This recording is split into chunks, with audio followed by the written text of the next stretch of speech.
everybody, and welcome back to the Adventures in Collecting YouTube channel, where we take a closer look at the toys we talk about on the show. And today, something very different, something we've never taken a look at before. We have the first to market with the officially licensed. I have to emphasize that because when I tell you where I got these from, you're gonna have questions, but I can assure you these are the real deal. These are officially licensed. These are the ZD Toys imported Deadpool and Wolverine film figures. So these figures are not sold in the US. You have to go overseas to get them. I assure you, as you can see here on the packaging, these are indeed officially licensed products from Disney, from Marvel. ZD Toys makes these overseas. They are 1/10 scale action figures, so think more in line of what you get with McFarlane DC Multiverse, but they're kind of, from what I remember, I've only ever had one of these. I had a Vision figure from a few years ago. It's like a cross between a NECA and an SH Figure Arts in terms of just kind of feel and articulation, and things like that, but they are on the bigger side. So starting with the packaging, we'll use Deadpool here as our example. Packaging has a really nice gloss on it. It has raised lettering. That's kind of hard to see here, but it has some nice raised lettering on the packaging. As you can see, you know, everything is trademarked 2024 20th Century Studios and Marvel. You get a picture of the figure here on the back along with the accessories. These figures do, as you'll see here in a second, the clamshell that they come in is magnetic, so it pops open, and then we get a nice look at the figure on the inside there. So the first tray has your figure, and then there is a second tray underneath here that has your accessory bundle, which comes with a really cool Deadpool and Wolverine stand. You get Deadpool's swords, you get his knife, you get a couple of different hands here, and then what these look like to be, and this is just me looking at them for the first time, they look like they're magnetic eyepieces, so they pop off and they're held on by little magnets. So that's your tour of the packaging here. As I mentioned, you're gonna have questions when I tell you where I got these. I bought them on AliExpress. So they ran about $25 a piece from the seller I bought from. Took about a month to get here. But as I said, I can assure you, these are the real deal. These are not knockoffs. We are not looking at bootleg products here. While AliExpress can be a breeding ground for that sort of thing, when you are looking for some legitimate items that are not sold in the US, they can be a good alternative if you are very careful and you know what you're looking at and you know what to look for and how to navigate the site. So just kind of keep that in mind. So same thing for the outside of the packaging here on the Wolverine figure. Again, you get a picture of the figure on the back, as well as that, once again, that nice raised lettering. So that's enough about the packaging. Let's get these guys inside the light box and take a closer look at ZD Toys, Deadpool and Wolverine. Deadpool and Wolverine. Let's go.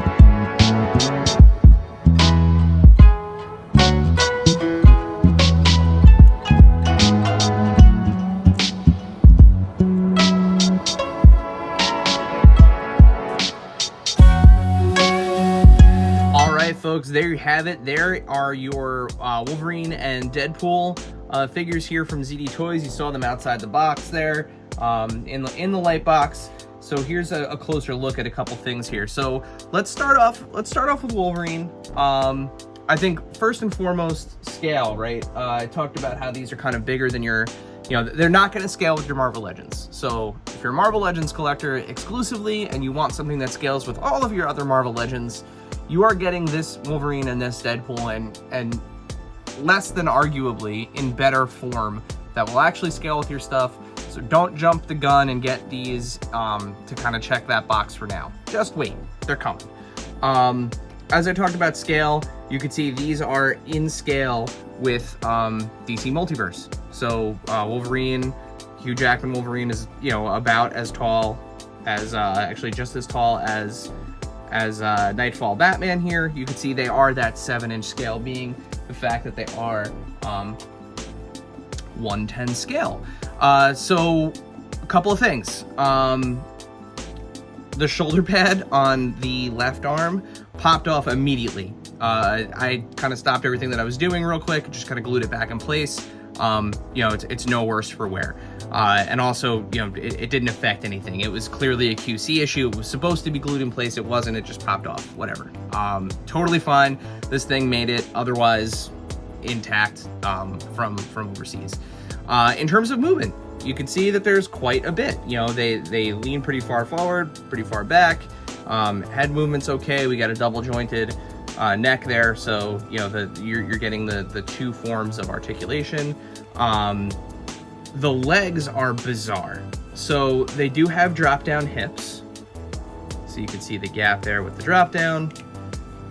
The drop down hips do let you kind of kick out. What you'd have to do though, and it doesn't look great, is you have to turn the hip here in order to get the foot straight out, but then you can't really, he's kind of kicking like an old style action figure. So it's a weird sort of movement. And if you are not careful and you over rotate the leg, you can see I've already put quite a bit of scuffing there on the blue paint, just from trying to move it kind of like normal and not pulling it down.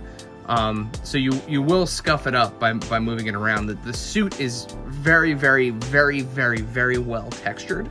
Yeah, it's coming off pretty good there. But again, it also makes it abrasive. So if you move the figure, you're gonna lose some paint there. So that's definitely something to take note of. But in terms of kind of everything being double jointed, there's no real, and you can see the problem here, you know, bending his legs backwards, they immediately want to cross because the legs are kind of always at a slight tilt. There's no real upper thigh cut.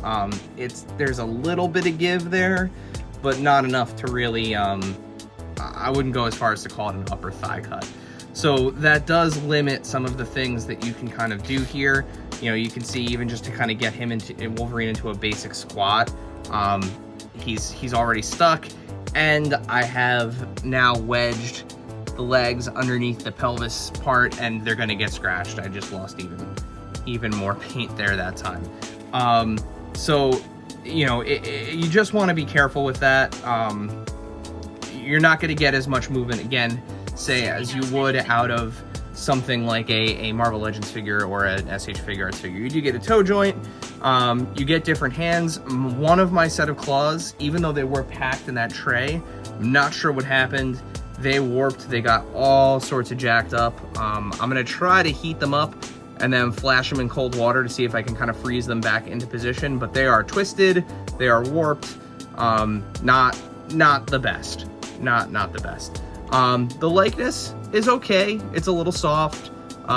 There is texture there for a beard and goatee, but mine is the lightest of lightest 5 o'clock shadows. It's like a 230 shadow. Yeah, so you get some pretty deep butterfly joints on Wolverine here. I'm trying to not break the shoulder pad again. There we go. So you can pull them kind of forward. They don't go back. They're not backwards butterflies, but they do. It's nice to have those forward butterflies because you can have him, very effectively cross his hands in the middle of his chest, which is nice. So all in all, for a $25 figure, it's really not that bad. It's by no means no Marvel Legend.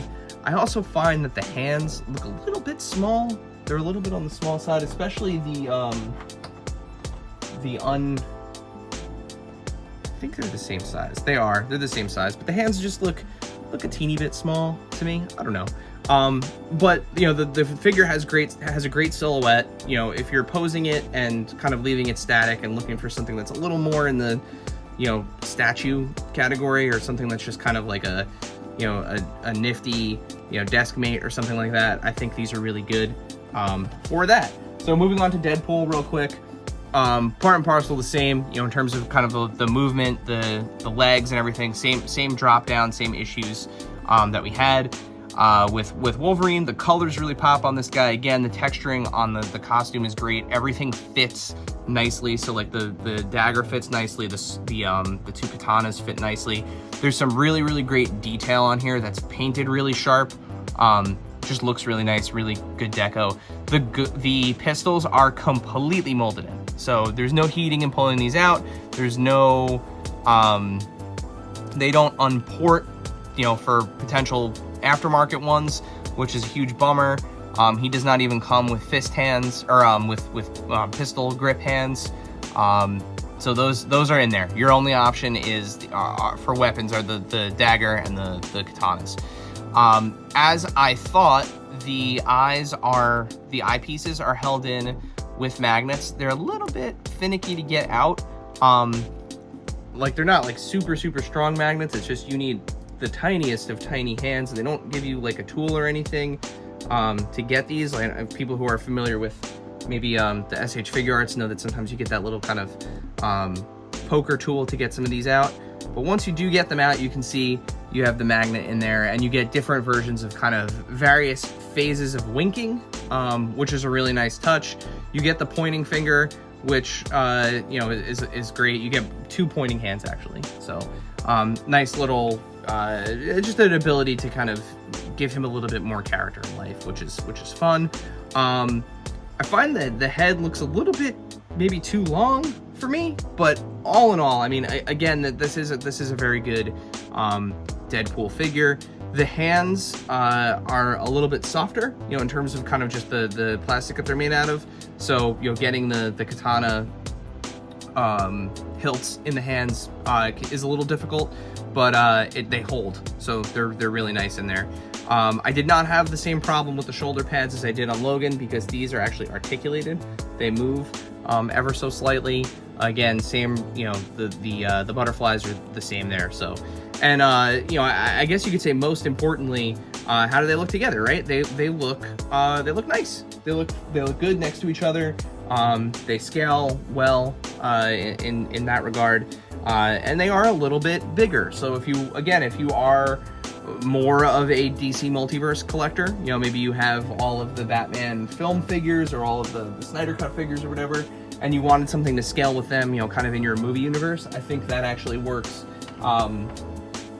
really well. And you know, this Deadpool, even though it is a movie Deadpool, he's Deadpool. So I mean, if you wanted him for, you know, comic purposes, you know, if you want to be a real, you know, kind of trickster and have Rob Liefeld's, you know, Deadpool giving Todd McFarlane some grief, you know, have him giving him what for, like, hey, stop making fun of my guy, he can draw feet, buddy. You could do that. So they do, like I said, scale with the DC Multiverse figures, and can give you an option to kind of grow that collection a little bit. Again, I got these on AliExpress.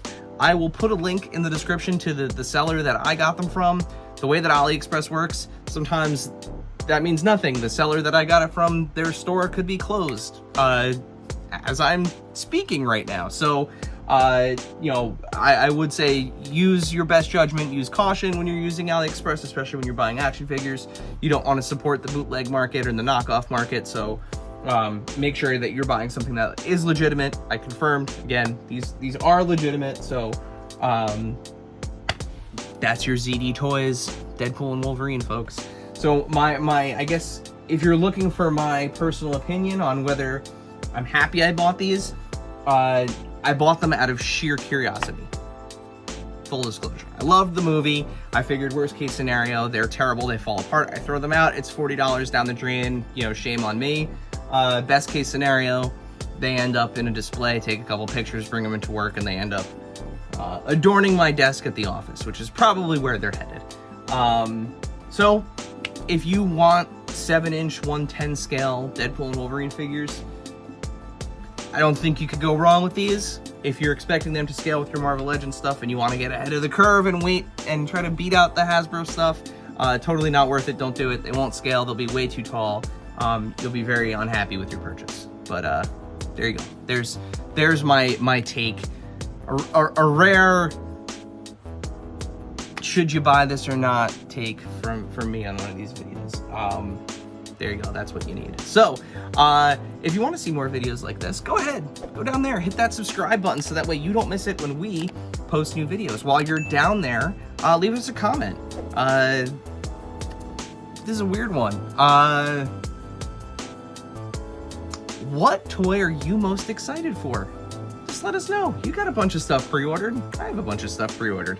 What's the one thing that you are most looking forward to arriving at your home? Let us know in the comments below. While you're liking, subscribing, commenting, all of that, make sure you follow us here at AIC_podcast on Instagram, on X, on TikTok, where we're constantly posting toy news, deals, availability, anything and everything that we think would help out the community. And of course, the podcast. So Adventures in Collecting, you can find us wherever you find podcasts. Simply search for Adventures in Collecting or hit that link in the description below, which will take you to our website, and you can find links to all of the things that I just mentioned. And as always, maximum effort. Until next time.